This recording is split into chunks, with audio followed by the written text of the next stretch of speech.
তিনটা গাধাকে হত্যা করে তাদের শরীর থেকে চামড়া ছিলিয়ে ওই চামড়ার ভিতর তিনজন ব্যক্তিকে ভরে সেলাই করে রাস্তা দিয়ে ঘোড়ার গাড়ি দিয়ে টেনে টেনে নেওয়া হচ্ছে।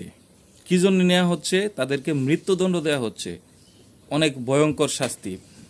বাদশাহ হুমায়ুনের সময় এইভাবে মৃত্যুদণ্ড কার্যকর করা হতো, অনেককে এভাবে মৃত্যুদণ্ড দেয়া হতো।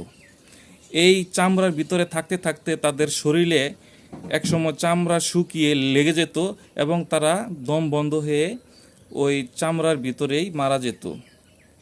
এত ভয়ঙ্করভাবে যাদেরকে মৃত্যুদণ্ড দেওয়া হতো তারা অনেক বড় ধরনের অপরাধী হলেই এভাবে তাদের মৃত্যুদণ্ড কার্যকর করা হতো।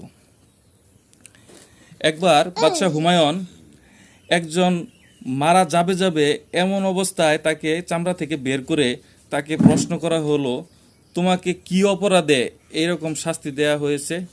তখন সে বলল তার কোনো অপরাধ নেই। এটা বলে সে মারা গেল, আর কথা বলতে পারলো না। কী জন্যে তাকে এভাবে শাস্তি দেয়া হলো? জানতে চাইলে আমার পেজে চোখ রাখুন।